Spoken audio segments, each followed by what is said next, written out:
Yeah. Good evening, everybody. Thanks so much for taking the time to join us in an evening education event. So we're working with our keynote speaker who's out on the West Coast. So thanks so much for joining in. Some of you know the drill already. I'll turn it over to Matt, and he'll go through some technical outline for everybody for this evening, and then we'll get things started. Thanks, Jeff. Thanks everybody for joining.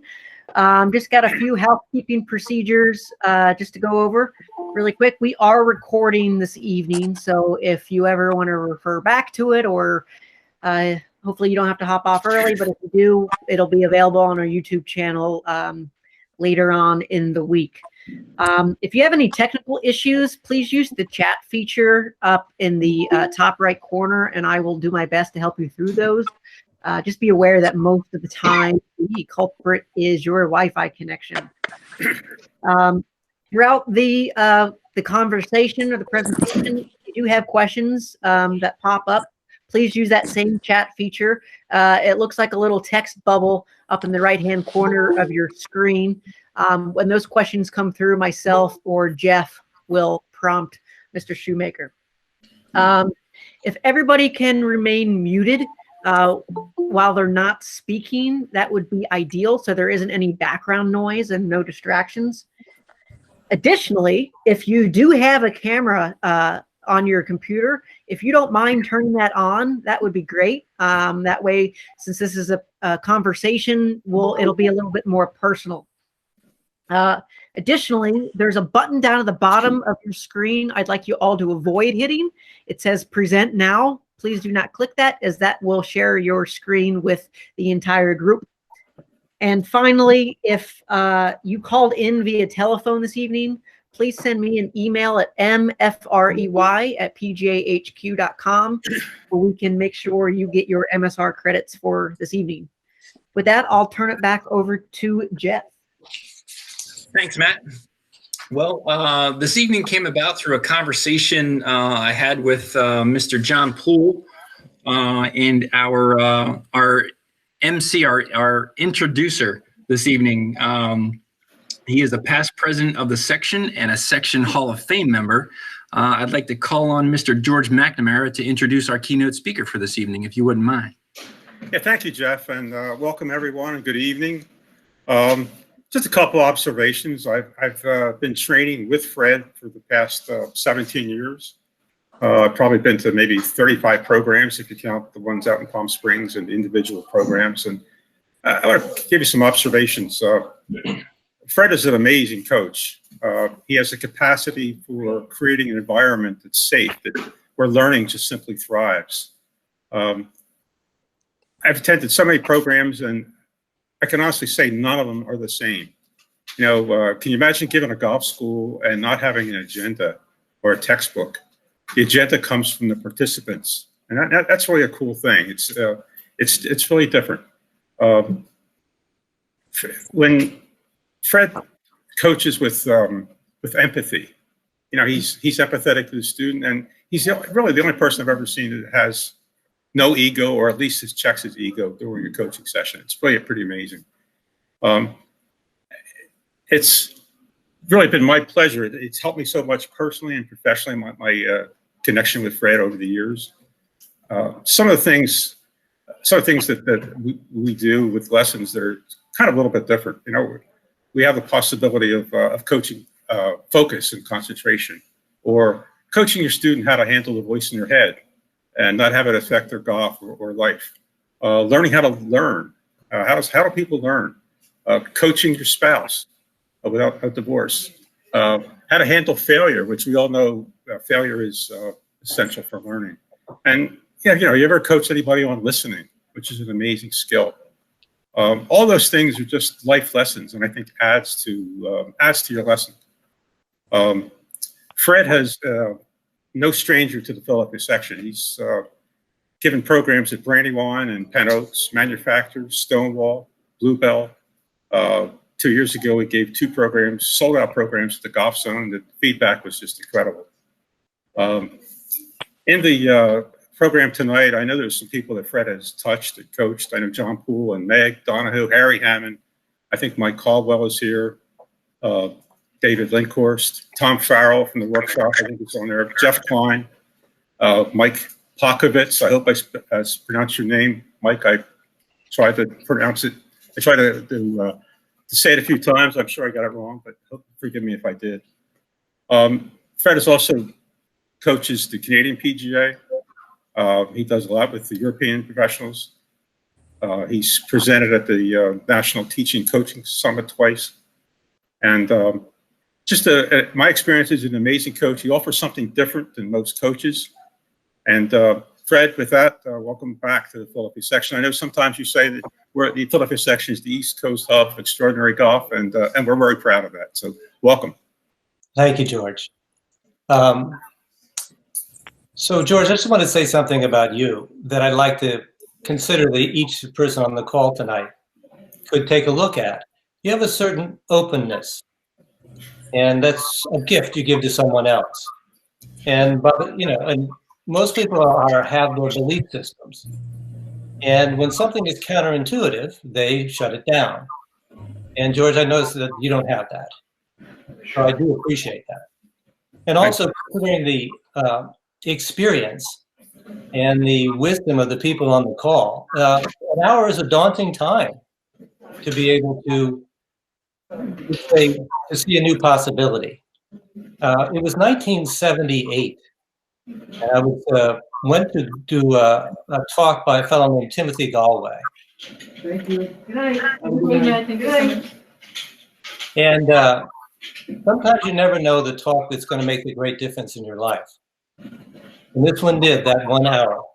So I'm not saying this is going to be that, but at least let's be open together that we can learn together. And when something really is counterintuitive, can we take it as it is and see how it would play out in your life rather than dismiss it right out of hand? This is not a presentation. This is a conversation. If we could have, Matt, if everybody could be muted for a little bit. There you go. And so I'm going to work with your questions. I think all of you have had a chance to see that the flyer that was sent out. It talked about the future of golf. And it's logical to conclude that if we were to extrapolate the present into the future, that about 10 years from now, technology is going to take over in a major way. You're going to have robotics and analytics and AI and a lot of things which are going to take the place of a golf professional, unless you and I get trained in a different way. So the whole point of that piece, which I have right here, is that what is it that's not replicatable for us? In other words, what can make it so we are unique and don't go the way of radiologists and cashiers and truck drivers and paralegals that are all going to be automatized? And this is what the piece that we wrote up.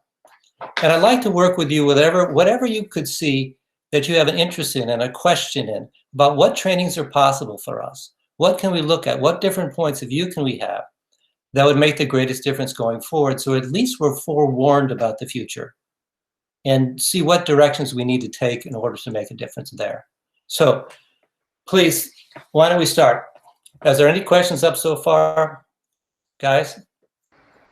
Mr. Doug Hendricks raised his hand. Doug, I don't know if you did it on purpose.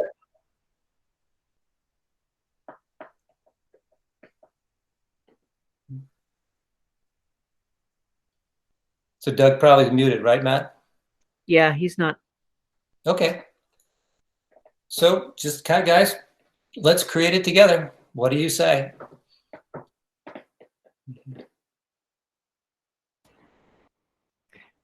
Jeff, you can go ahead and unmute yourself and jump in. Yeah, I've had some experience in the past year and a half with long distance Zoom lessons, ironically enough, both from California, different areas of the state. But I will say that after coaching and being coached for umpteen years now, I have found the Zoom lessons to be more effective than in-person lessons. I find them that way because I don't spend an hour or whatever hitting ball after ball after ball. There actually is discussion, and just to be sure, it's extremely efficient. So if that is the future, that excites me because I know its effectiveness. It's not just about the technology, Jeff. It's about developing you. See, when I first started, it was 1978 in Santa Barbara, California. And I, pretty much followed what my coaches did and was mentored.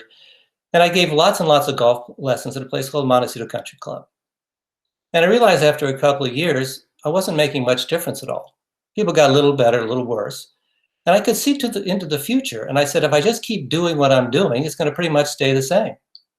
And I began to look at what can I do to make a difference. My first thought was, well, let's get smarter. And that's what most people are doing out on the web. They take a look at YouTube and they take a look at how to pressure the ground in shallow out clubs and all those kind of things and what you're supposed to learn. And they see other people doing it. And we think a lot of the future has to do with knowing more. Being able to do things like how to teach beginners and how to provide for more distance. So I did a lot of that too, even to the old style guys way back in the 1920s and 30s. So I studied more. And I tried to apply that. And I realized it made a little bit of difference, but nothing really great happened. And I began to look at, is this my life? People get a little better, a little worse, really not being deeply satisfied or joyful or finding peace of mind or really having golf be the experience they hoped it would be. And then I looked at, what is the greatest barrier to learning? What is it? And it just occurred to me, very obviously, the greatest barrier to learning is judgment. Right, wrong, good, bad, better, worse. And so I thought, well, since judgment does arise in me, how can I coach not speaking it out? And so I began to coach when something came up, like I would, instead of saying good or bad, or better or worse, I like it, I don't like it, I began to coach by asking a person a question about what actually happened. Person would take a swing. I would have a point of view and an opinion about it, because usually at some point we have what we like to see and what we don't like to see, depending on whatever the theory of the day is, and it changes about every 2 years.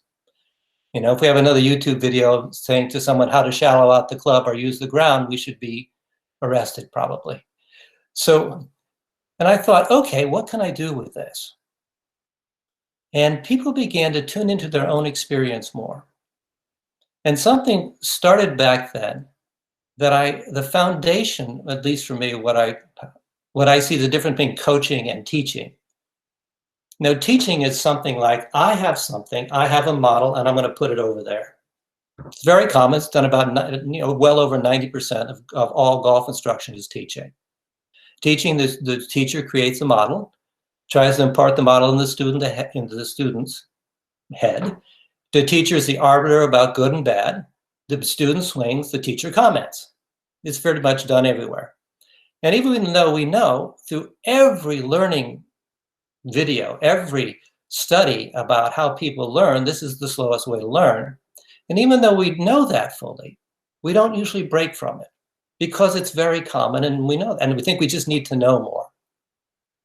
So from that time in Santa Barbara, I got that the student's experience is the only thing that really matters. And if I could create an environment in which the student has more access to that experience. So what does that mean? It means that an environment without evaluation, without judgment, in which a person could be more present to what's actually happening than they would be if I wasn't there. So a coach's job could be, I'm talking about coaching as distinct from teaching here. A coach's job could be that when you're there, the student is able to experience things they've never experienced before. And it's the experience that teaches them, not me. Now, that was a humbling thing, because I was the golf doctor, the guy with a good eye, the guy who could spot faults and fixes. I was the guy that said, he knows a lot. You need a problem, you go to him. And at some point, I realized that this whole notion of me having to know more was not as valuable as a student actually tuning into their own experience. And I got more fascinated with learning rather than with the ego boost of being the smart guy. And that's when things started to change. And I really got that people are amazing in their capacity to learn if you can create an environment without evaluation or judgment in which they could be present to things and have experiences they've never had before. And it's the experiences that change them. So Jeff, if you can do that on Zoom, it isn't the technology, it's who you're being while you're doing the technology. As we wrote in that little piece, but the technology is going to be overwhelming after a while. And the point in the piece was, what do you need a golf pro for? You just need a technician to go in this room, and it'll analyze everything. It'll have all the theories from 1900 till now. It'll combine those theories and bodies to tell you how to swing, all the psychological tapes and all the training tools. So what are we useful for? And the point is, there are some things that if we develop ourselves, we can be incredibly valuable in the future. So that was just one of them. The capacity to create an environment in which people could have new experiences replace old beliefs. So if you can do that on Zoom, Jeff, I think that would be just great. But don't make it Zoom, that's the issue. It's somehow or other in that interaction you're having, people are seeing things and experiencing things more. Okay, for that for now? Yeah, Matt, how about what else we got going here? No one has chimed in yet. Okay. Jeff, go ahead. Fred, real quick, if you don't mind, how do you, in using that structure, yes, how do you work with the student that thrives on that constant feedback? The person that's the type A that needs all the information. You know, do you change that philosophy as you go depending on the student? Yeah, Jeff. One of the things is to be able to have the first 5 minutes of a lesson alter a person. So I'm going to go through a little bit here. Almost everybody comes in expecting you to be the answer guy and the source of their solution. You know, the faults and fixes thing. So a person walks into you as a type A guy and says, you know, I've been to Ledbetter, I've been to Bill Charman, you're my last resort, okay? So one of the questions you could ask them is that, well, you know, what are we doing here today? What's valuable to you? And the guy says, you know, I'm just pull hooking the ball, blah, blah, blah, blah, blah, blah. Gives you the whole story. So it's called the unburdening phase. People just unburden themselves. You know, I played in the member guest, I shot $1 billion, I just know what I'm doing, et cetera, et cetera. Okay. They expect you to supply the next answer. Now, if I asked everybody in this call, do you intend to empower people? I bet most everybody would say yes, they do. That means that people find their own resources and develop themselves and become self-coaching to some degree. People would say yes. But in that particular moment in the lesson is the critical moment. When someone sits back, you look at them and say, what do you think we ought to do today? Now, that kind of usually shocks the person. Now, you're the pro, you know everything. And I say there's a whole lot of possibilities. What do you think would make a difference? And where could you put your attention to distinguish what allows for a pull hook? And a person may say, I don't know. And I say, well, look at your experience. Where do you think you might come from? See, right from the beginning, you empower people and they don't expect it. And they look and they begin to take us. He says, well, there's something to do with the club face. I think it's when the club face coming in, it's probably shut to the path line or something like that. And I say, do you experience it right now where the club face is? He goes, no, not really. So I would say, listen, if we just have information about the club face and you can't coach yourself on the club face when you leave, we'll have failed. It'll be kind of a waste of your time. So in this hour, would you be willing to take a look at how to experience the club face for yourself so you could be self-coaching? And when you do, is that worth your time? And you sit back. So you have to create an envelope of expectations of which would be a successful lesson by their standard, not by yours. And when someone says, yeah, if I could feel the club face, that would just be great. Okay. And then I would ask them, right now it probably moves so fast that you can't feel it, can you? And they say, no, no. Would you consider slowing down and going smaller till you can actually experience what the heck the club face is doing? Now, I'm going to be with you arm in arm, okay? This is not a hierarchy. This is a togetherness. But it's your experience that's going to make the difference, not what I say. And then I would say to them, if in fact you get all upset if you hit it fat or thin, do I have your permission to bring you back to just where the club face is open, square, or closed? So you see, in every golf lesson, Jeff, there's a breakdown. And a breakdown is when a student leaves their commitment and goes on to something else. And they get kind of mopey during it and stuff. You have to handle the breakdown before anyone starts. And when you do that, in the first 5 minutes, I say, okay, are you willing to let's start on this? And I'll say, find that distance and that speed in which you could pay attention. Maybe even close your eyes. Go at half speed, half side. And at some point, see, this body has gone through 2 million years of evolution. It is the genius of the universe. And I know that if a person could just slow down and experience things, any damn fool, including you and me, can feel a club face. It's not that hard. See, one of the things, I mean, I just wrote something recently that said, how can a person take 50,000 downswings and never once feel what the club face is doing? It's because when we're swinging, mostly our identities are wrapped up while we're swinging. And we have this hope and fear and wanting, and so and how do I look? What would people say about how it means to my score? And we just don't experience what's in front of us. We are basically in survival in most of our golf swings. So as I talked earlier, was to Jeff, is how do you create an environment that a person's out of survival and into what could be the highest state of learning, which could be curiosity.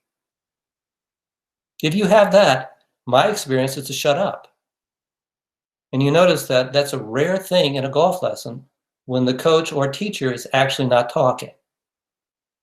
See, most people believe that it's the information of the coach or teacher that's going to make the difference.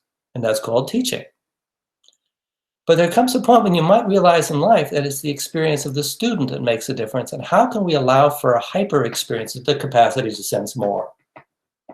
And that's it. So if that's all ready, first, you have the roles, how you play this. It's the student experience that matters. Secondly, the intention of the lesson is to be able to have self-coaching on the club face. So he can feel it before he sees the ball of knowing where it's going and when it starts, or where the club face is. Third is that you've handled the first breakdown before the lesson even starts. And you have those roles firmly established. So when a lesson starts, it starts with velocity. Rather than, most of the time, lessons are kind of a mess. Like, take a few swings there and I'll tell you what I see. Now, yeah, so that's one way of going about it. I'm not saying what I'm saying is the best of anything. I'm just saying I've noticed it's pretty effective with people. See, nobody wants to keep doing the things the same way they've been doing it. We are geared for change and development. And yet, our capacity to be present to things over time is what makes a difference. And if you can't create an environment with yourself, I mean, George came to a golf school and we took a look for 24 hours of 3 days, 8 hours a day on one subject. And the one subject which we used to learn how to learn and develop presence and how to handle breakdowns and all those things, the subject we used as a crucible for that was swing plane. And the premise was, if you can't change your own swing plane, what are you talking about with anyone else? It's just a theory then. But what the process you go to in developing your own game is the same process you can use with other people. You can stand solidly and say, you know what, I have experience in that.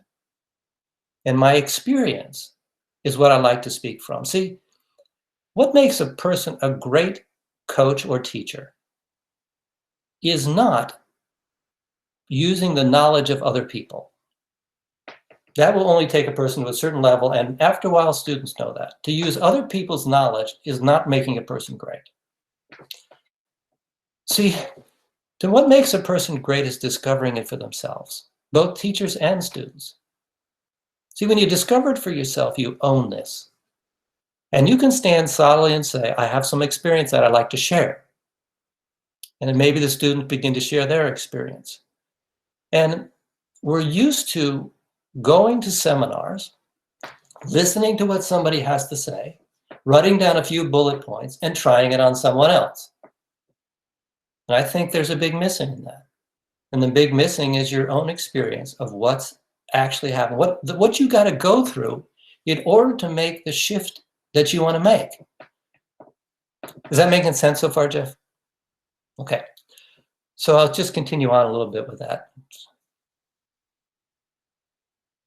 You see, it occurred to me about 20 years ago.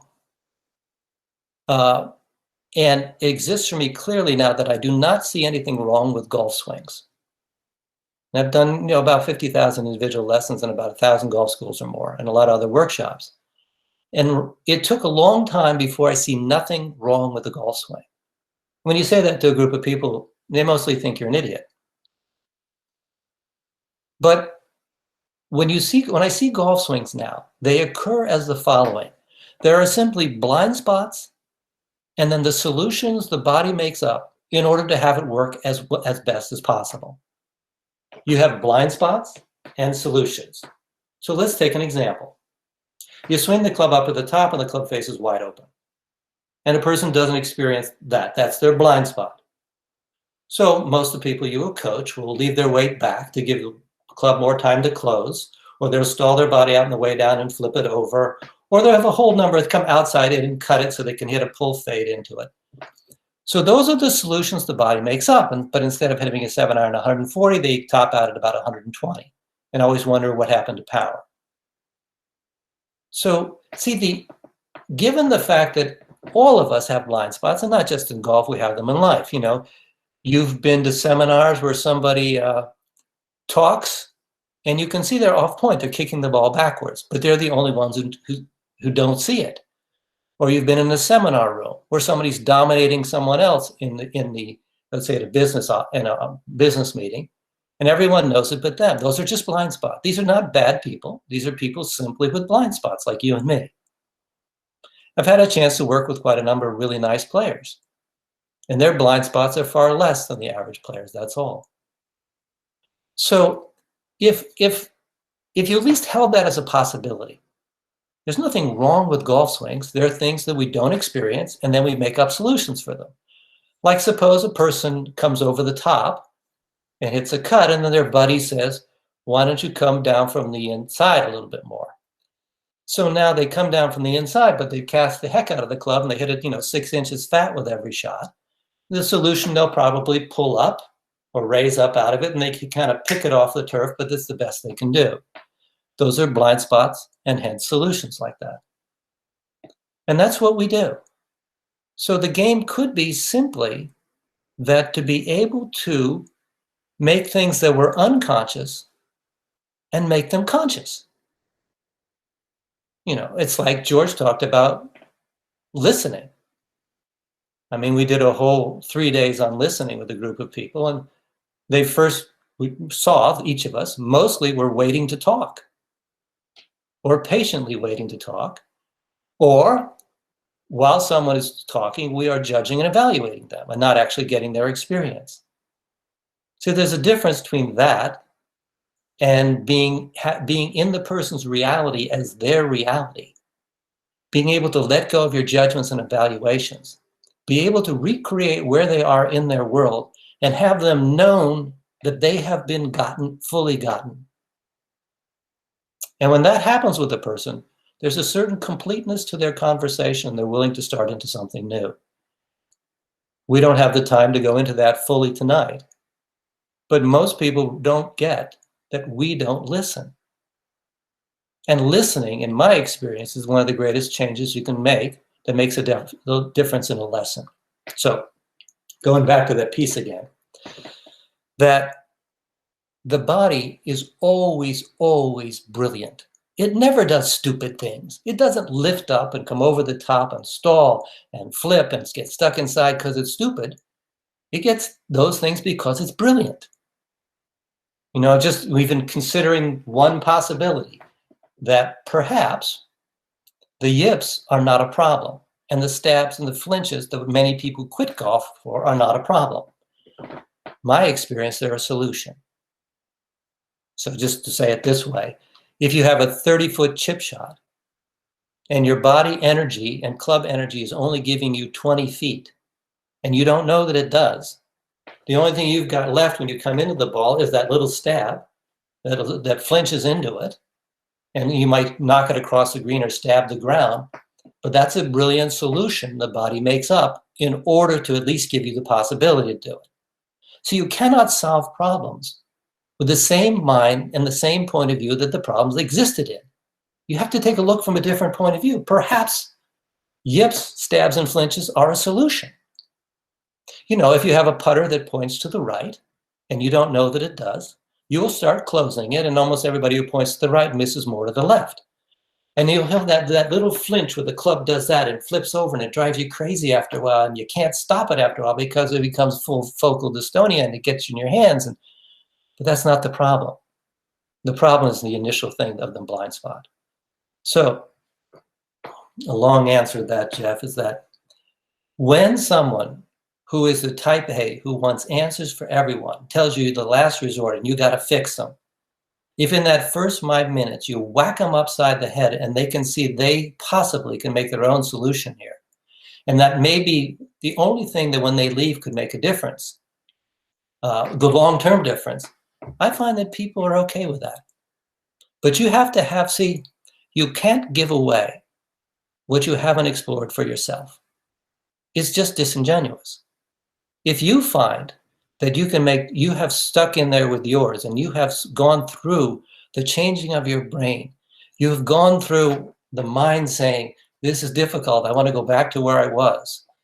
And you've gone through, you know, this physical feeling of it's not me anymore, and you've gone through that and you're done with it on the other side and you have changed, then you have the right to stand up in front of somebody else and say, this is a possibility.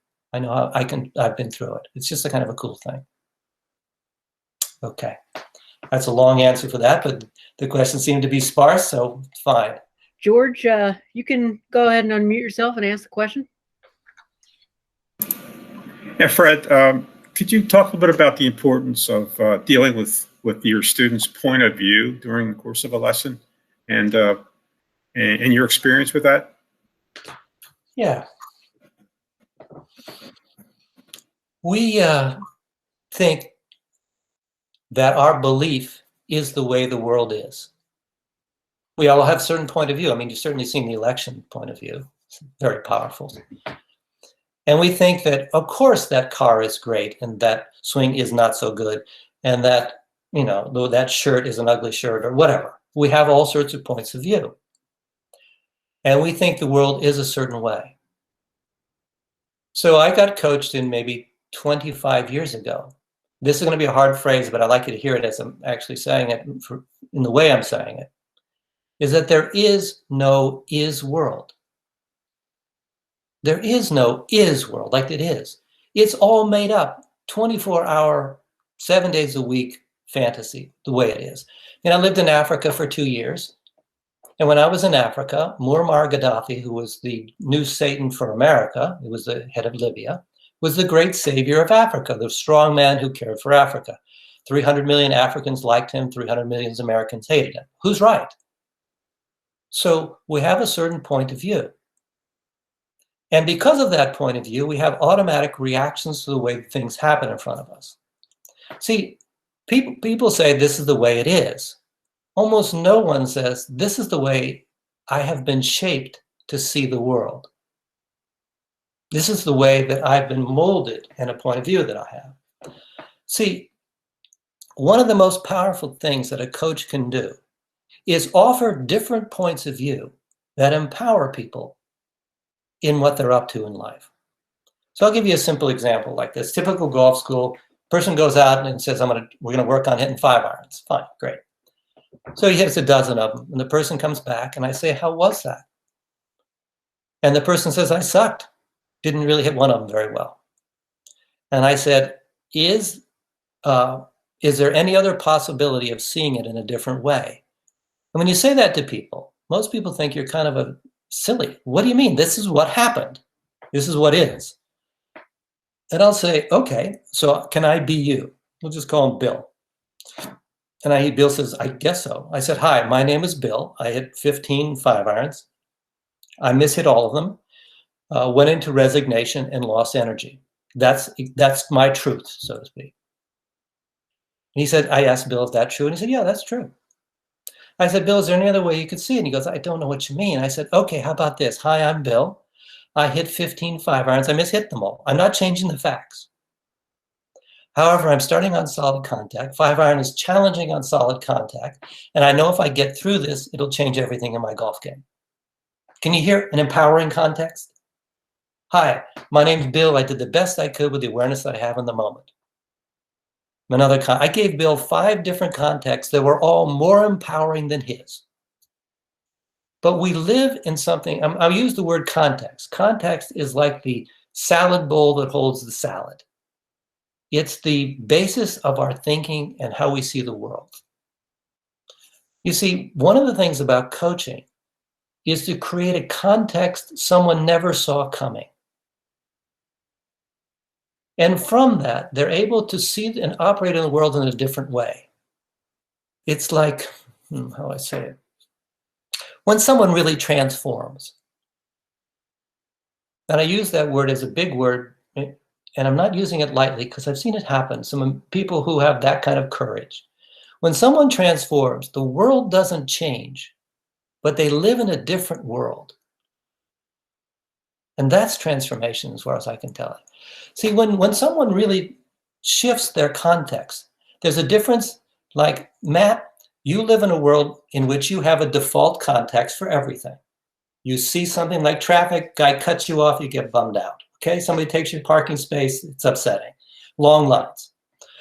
So there is something called a default context, which is automatic and just happens because that's the way your life has shown up for you.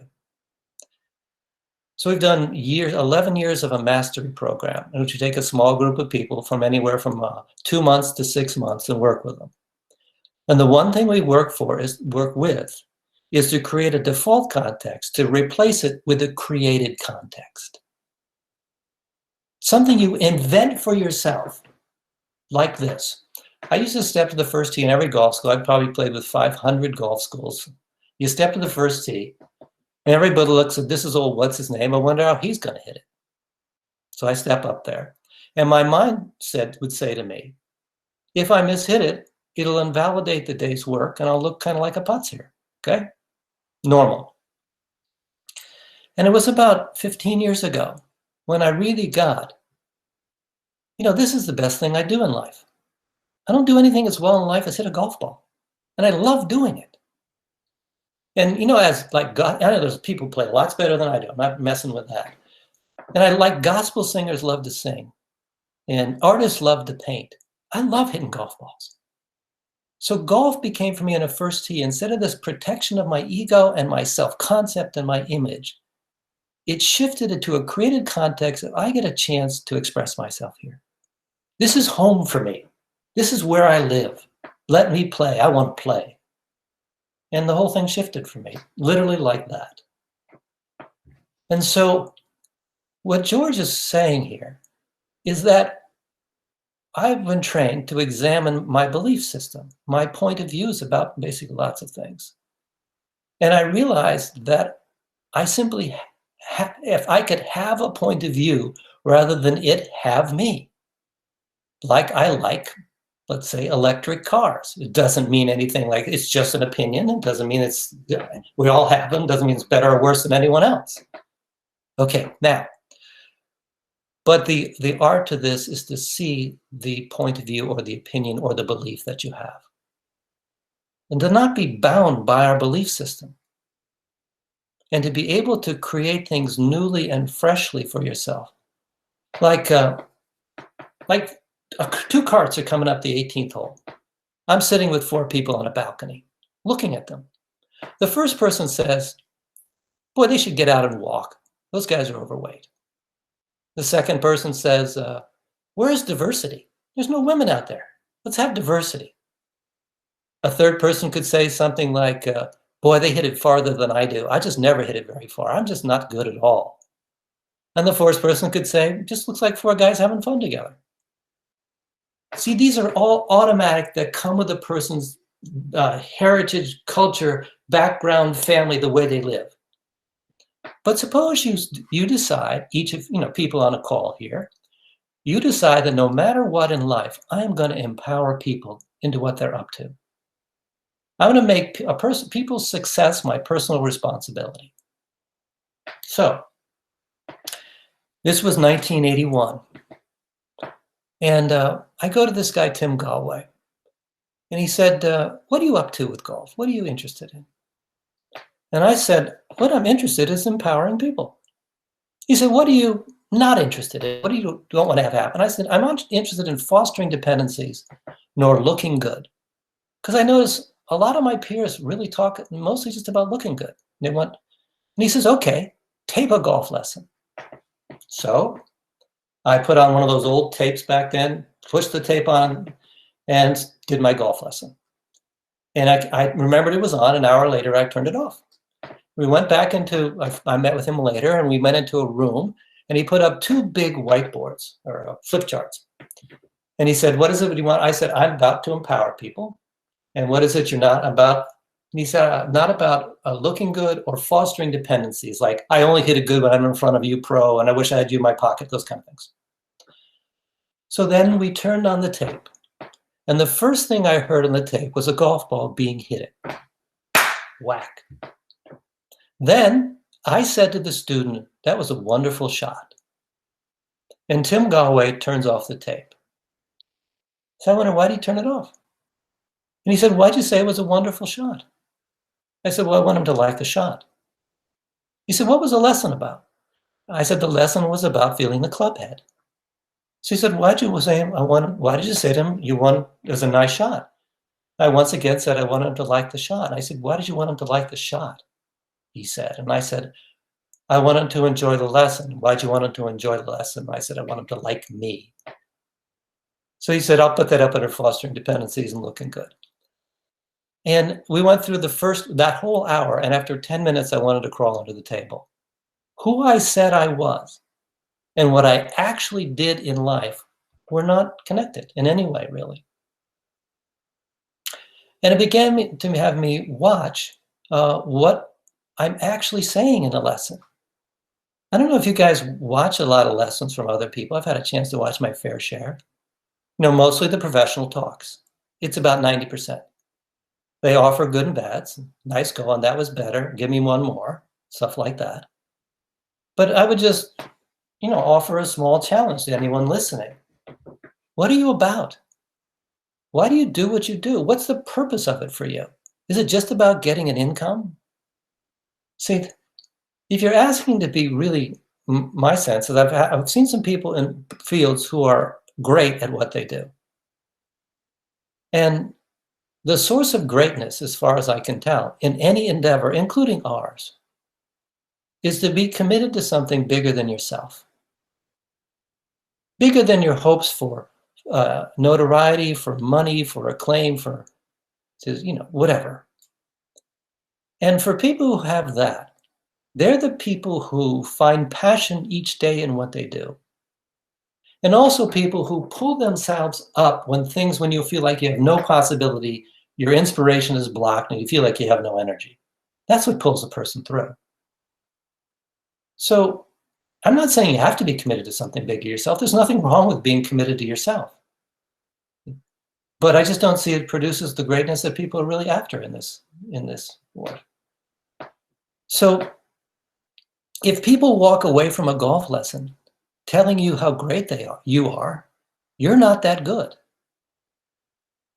If people walk away from a golf lesson seeing how great they are, then you've done your job.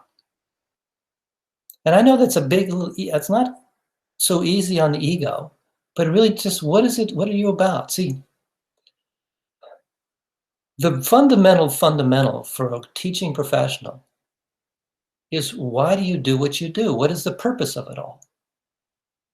And if you find that, see, there's a whole lot of trainings one could take to develop yourself. And I'm always interested in why people don't go into these trainings. You know, we could turn training on learning how to learn and developing self-trust and distinguishing being present and handling the voice in your head and how to stop a breakdown, dealing with failure, how to coach people in order to have quality experience with their families, just many, many, many things like that. So it just occurred to me that we don't often take the risk of being trained to really step into things because our purpose isn't very clear about what we're about in life. See, I've often asked people, at least the last decade, what's the happy ending for you? How is it supposed to turn out for you, both students and coaches, teachers? And it isn't about, oh, I'm hitting it the best of my life and longer than I've ever hit it, because, you know, I won't go deeply into this, but it's very, very clear to me that getting better in golf does not produce happiness. I have never seen persons in my life who've gotten happiness, or no, it's called not happiness. Let's say peace of mind, joy, satisfaction from their circumstances. I've never seen it. Oh, it changes things for a while, but that isn't what really causes things to be great for people and satisfying. So I've asked people, what's the happy ending? How are you supposed to end up in this? I mean, you can ask this for anybody. How's it supposed to turn out for you? So if life was like a 3-act play, and we're in Act 1 now, and Act 3 you want to end up as joyful, connected with others, non-judgmental, being able to make a great difference with other human beings, be a fine playing partner, having your family really work together and have that kind of connection. If that's how you want to end up, and we're in Act 1, what does that have to take place in Act 2 in order to get you there? And that's what I want to coach towards. So if the person says, I just like to stop all the judgments I just got people, making them wrong all the time, and you know. And I said, okay, so how about today's lesson be with every time a judgment arises, I want you to voice it out. See, okay, I know there aren't a lot of questions, whatever reason. Are we doing okay with this? Should we keep going in this direction? Anybody got one that's just pressing right now? Okay, fine. Nope. So we always get what we practice. So let's suppose that a person you've met people, and if you've worked in a golf shop, who complain all the time. You know, the trap on number 5 is terrible, and I don't know who built it. It's the complaints. And I just read a scientific article that said there is absolutely no value ever in life to complain. It doesn't really help you to blow off steam. It makes the day that happened seem worse. It makes tomorrow be worse, and makes the people around you suppressed to some degree. And people say who complain that they say, well, I'm just being a realist. Or, you know, I'm just, you know, this is the way I just blow off some steam, as I said. Nope, they're just complaining. And after a while, when you've complained a lot, you get wired to see things as a complaint. And so what happens, it becomes easier and easier to complain. That's what your person's been practicing. How many times in a day do you make someone wrong about anything? I try to go through an entire day, and have been, without making anyone or anything wrong about anything, about people's driving, about, you know, how they act, and, you know, at the golf, anything. And I find my mind does that. And I've been taking a look at letting that go. How many times do you try to dominate or justify yourself or make others wrong or, you know, gossip, well, those kind of things. So if you do those day to day, you are wiring a neural network in your brain, like strengthening a bridge structure to make it happen more and more often. And you will get it. You will become a person like that. And you can start a new possibility. So what else can be practiced? I know I'm taking a leap and going off on a tangent here, but you can practice gratitude. appreciation, care. Practice being present. Practice curiosity. I mean, have you ever thought, I'm going to go through a day and just practice gratitude? See, that's why this thing was written up as the gift of disruption. My experience is people are more grateful on a golf course than they've been in the last years because of what's happened. See, the seminal thing for me, do you see golf as a test or a gift? If you see it as a test, you will act out that whole thing. If you see it as a gift, your odds on developing and having more joy are very different. Nothing is inherent in golf. It's just how you see things. So you could practice curiosity. You could practice fascination. You could practice being at peace. See, when you practice those things, you become them. See, when I watch a person on a driving range hitting shots and being upset at 90% of them or 70% of them and making themselves wrong when they should be better, I really get that's what they're practicing. And it's really hard to be other than that. So, one of the things about that is to be able to notice yourself, what you're actually practicing. Hating your golf swing doesn't teach you to make it any better. It just teaches you to hate it. Disliking,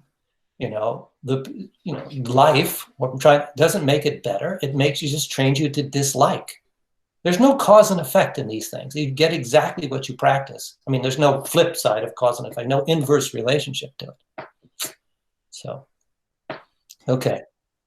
Fred, I had a quick question. Well, I don't know if it's quick or not, but you had mentioned earlier about drawing on your experiences and opening your mind. So, how would you recommend for, say, a young professional who might not have as much experience to get to that point to be a more effective teacher? And on the flip side, somebody who may be older, who might have trouble opening their mind. That's really good. A young guy asked me, what's the most important thing I can start with? And most teachers try to be fascinating. They tell stories. They look at the logos and say, oh, you're from that club and so forth. I find that kind of a waste of time. How about being fascinated in human beings? When someone walks up, be over there. Who is this person? How do they get how they are? What is about them? When you can become fascinated in another human being, and in a sense, you lose yourself and you dance with them. See, all the time, Matt, they are training you how to coach them. We miss the cues most often because we're trying to think of what we're going to do next. And another thing is that, see, I just watched the video, it was this morning, of two of our best and brightest, two PGA teachers of the year, giving a lesson to each other. It's really cool. But it went like this, Matt. One of them, the teacher said, oh, you kind of crossed the line a little bit. You should be more laid off. So he went up and he showed him a few of it from here versus here. Okay. So the fellow who was hitting hit and looked back at the teacher. And the teacher said, nah, still crossed it. He goes, oh. So he hits full swing, says, I hit it solid, looks back at the teacher, and the teacher says, better. And they went through that for about 5 minutes, as far as I could. So that's now, these are really amazing people. But that lesson's been given for 100 years the same way.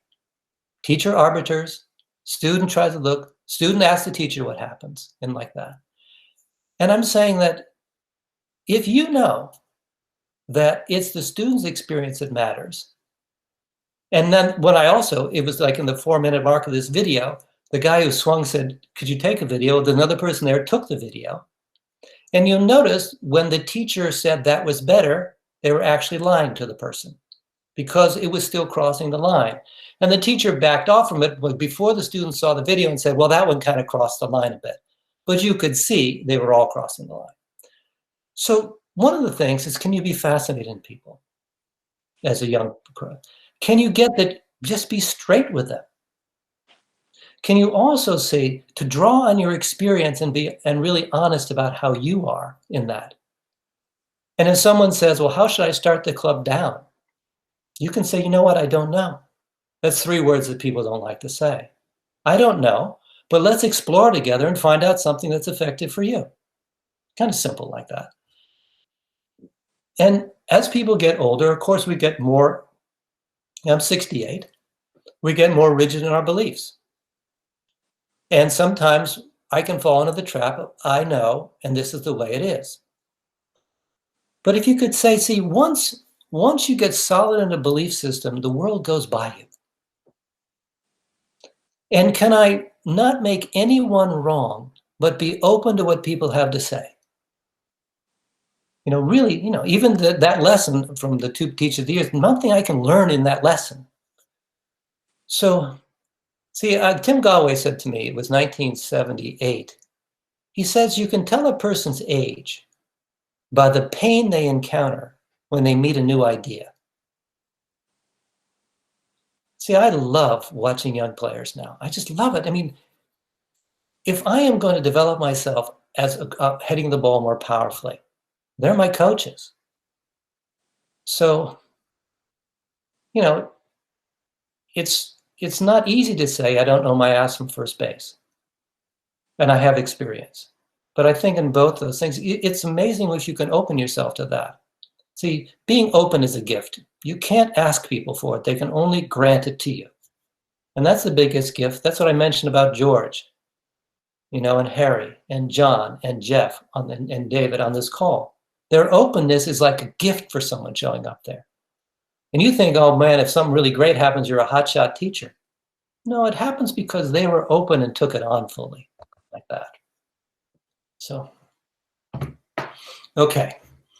Now I know we don't have much more time left. So I'd like to at least to point to a few things before we end our time. And anybody wants to stay and ask a question afterwards, of course I'll stay. So guys, one of the things I notice is that we are afraid of feedback. We have been trained ever since you're 5 years old. Like, did you hit your brother? No, we lie, okay? So we're afraid of getting accurate feedback.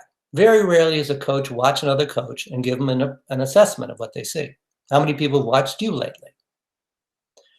I remember giving we had a coach's training, and I said, how many people like hip hop and rap? And we had 19 coaches there, and only 2 did. I said, how many read early American history and love early American history? And only 1 did. So I said, if you combine hip hop and rap and early American history, it doesn't seem like it'd be interesting to anyone here. And of course, I played the first piece of Hamilton, the musical, which combined the 2, and it enthralled the coaches the same way it enthralled, thousands of others. See, one of the art to coaching is to have people want what they have never wanted before. And that is accurate feedback, to walk into feedback. See, how many times, Jeff, have you said to the group here, if I'm education chair, how can I be better at what I do? What's missing in me that I don't see? Or what's missing in me as a father that I don't see to your wife? Or I said, what do you see as me as a coach? I'll take whatever you say as a gift. This is an important time for me, and I want you to be fully straight. We are afraid of that because we're afraid of what's going to come back. And on the driving range, people don't want accurate feedback right off, but how to train them to crave it. And that means, how many people do you see swinging at half speed on a driving range? Almost. How many people who could hit a driver at 280, hitting at 130 just to feel it? How many people swing with their eyes closed? How many people have a video for themselves and are seeing it with a non-judgmental eye? It's a rare thing. So, if there's nothing more that we can start, do you have a coach? Do you have someone who's willing to partner you and be straight with you? One of our coaches said to me after we did a coach's training years ago, he said, if you're willing to give up your arrogance, I'm willing to have a conversation. It was one of the greatest things that ever happened to me. So we shy away from that very much. So if you get nothing else out of the call, read what it put down there so you're not going to be obsolete in the future. There are trainings that golf professionals, you and I, can go through and develop ourselves, that we become indispensable and more valuable to the people that we're with. If it's simply about being better at faults and fixes and trolling the internet to find new exercises, you're going to be just one of many, and it's not going to be really interesting to you. But if you find that you can develop an extraordinary relationship to failing, you've learned that what it takes to go through a process and fall in love with the process so that you can shift yourself. If you find that you can deal with a voice in your head in such a way that you find you're more present and more joyful, and many other things, you have a right to stand your ground and say, I have experience from which makes me valuable. That's the only thing that will. Your life is your experience is your life. And one of the things with this talk is to have you take a look at what future do you intend? And are you taking the steps necessary to have it fulfilled? That's all. So it's probably enough for tonight. For those of you who need to have your evening keep going, great. For those of you who want to just stay on, if you have any questions, that's great too. But I just want to thank John, George, Harry, Jeff, Matt. Thank you guys for your openness. Because there was a talk in 1978 with this guy, Tim Galway. You never know when your life's going to change. But this talk, my life is going this way. And it turned like that. And it made all the difference. And from that point on, I don't really feel like I've had a job. You know, and I feel like I love going to work. Like a lot of people say that, but it's like this is real. And I find life to be endless fascination in golf. And that's what Galway asked me. I'll finish with this. He said, would you like your life to be endlessly interesting or endlessly boring? I said, endlessly interesting, of course. He says, well, how is it? This is like 5 years into golf lessons. I said, it's kind of boring. I'm kind of telling the same people the same thing every day. He says, okay, now you have a purpose in life. How to make it interesting. When you find out, let me know. And that's been the fascination. How to make standing on a range with Mr. Wilson, trying to get the ball up in the air so he could play with the member guest, to be a fascination and fulfill a life's purpose for you. Anyway, thank you, guys. Fred, real quick, John Dunnigan raised his hand. I don't know if, John, if you want to unmute yourself real quick, if you got a minute, Fred. I have time, so anybody who needs to get off and get off, and I'm happy to stay. It's early for me. Is my mic working? I think it is. Yes. Yeah. I wanted to thank you for coming, George. You know, my man anyway. But Fred, I need to see you every year, hopefully more, because you bring a different, missing perspective to the game that I think is really important. You know, I'm one of those guys who can be quite technical, but I thank you. I cannot thank you enough for what you've given me over the, I don't remember the last time or the first time that I saw you, but I just want to say thank you and keep coming, please. You're welcome. And thank you for being this open. And I really appreciate your acknowledgement, but it takes two, you know, a glove has to have a hand. So we could have said the same thing to someone else and the guy should have said, oh, that guy's full of shit. So thank you, John. Okay, any other questions for the evening? Now, don't say it too loud. Harry might wake up.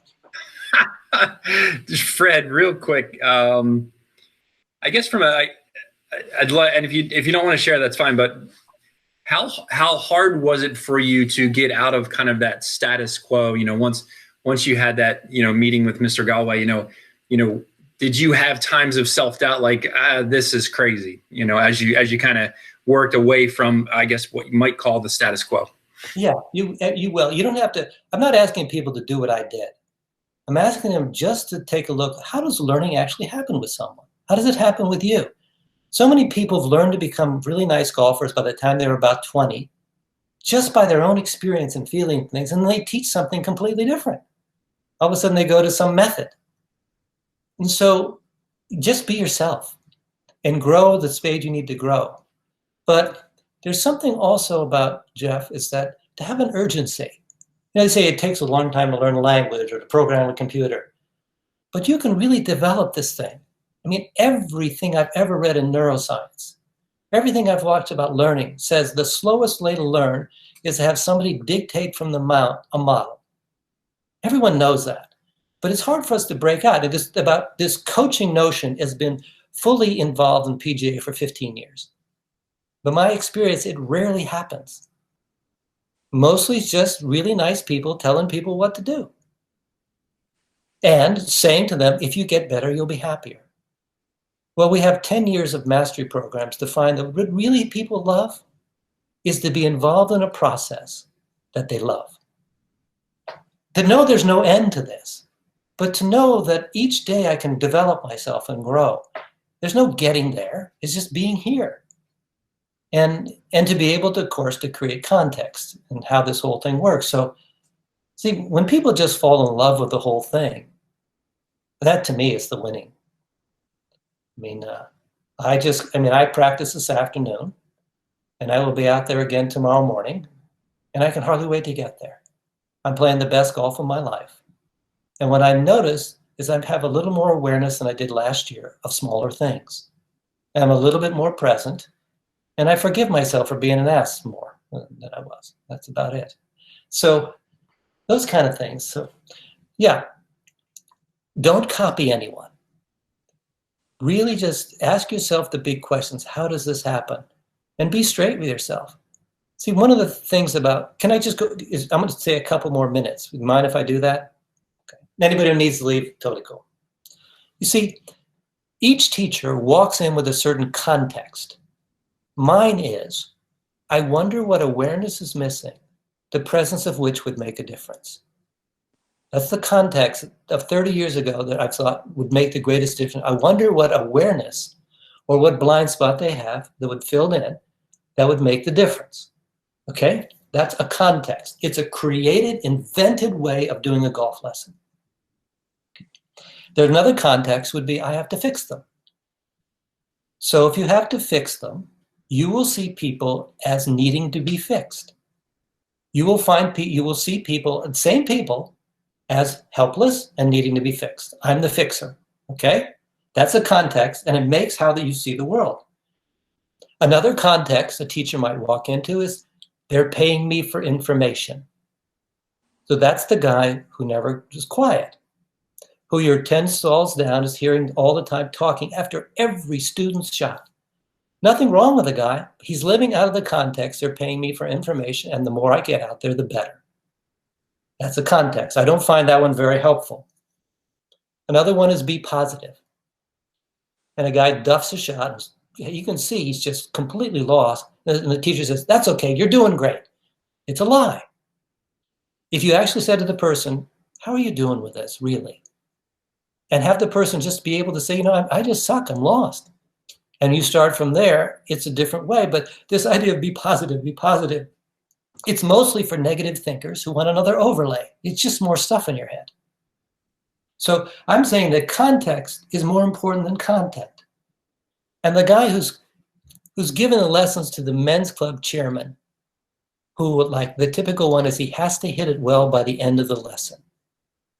So if he's hitting it well by the middle, you kind of hope it's over, or you save a few balls in your pocket to put them out one by one, hope he hits the last one good.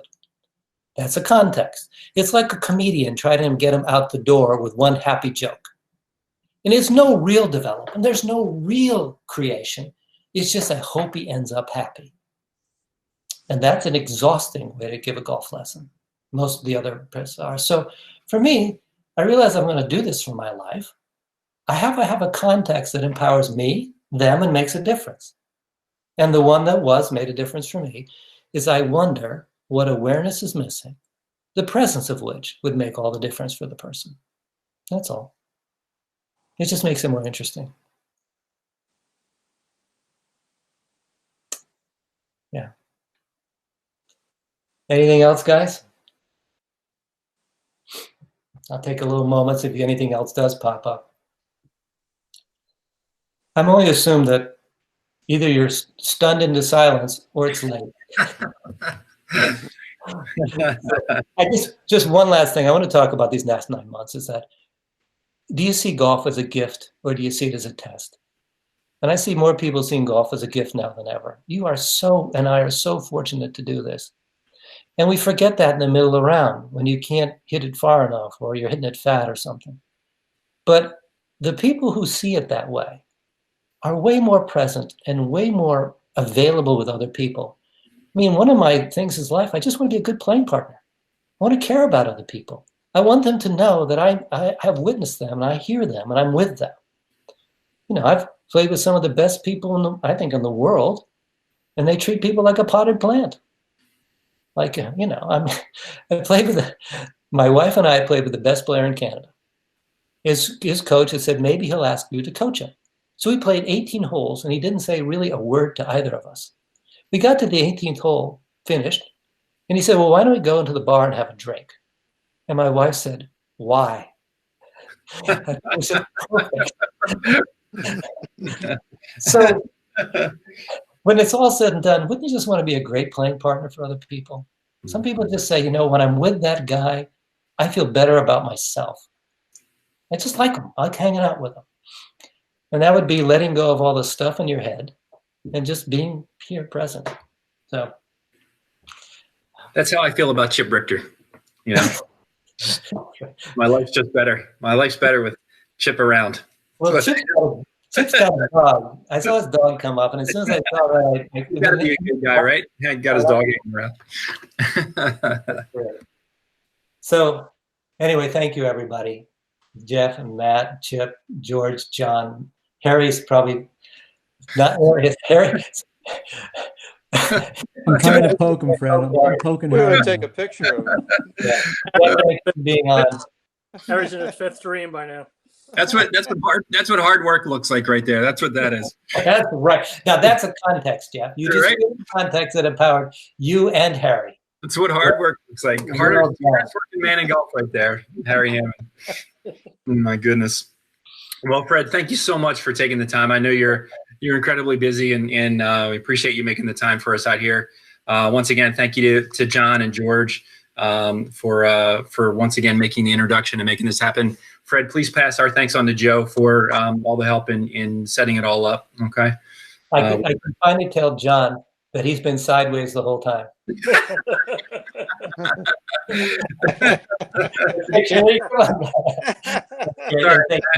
Pat's known that for 30 plus years that he's been sideways, so he's all good. All right, you guys. All right, Thanks so much. Appreciate it. Thanks, everyone. Thanks, Bye-bye. Fred. Have a good night.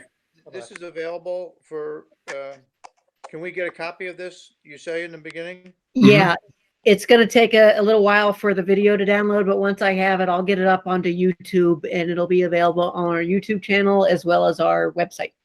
Okay, great. All right, super. All right, thanks again, Fred. Nice to see you.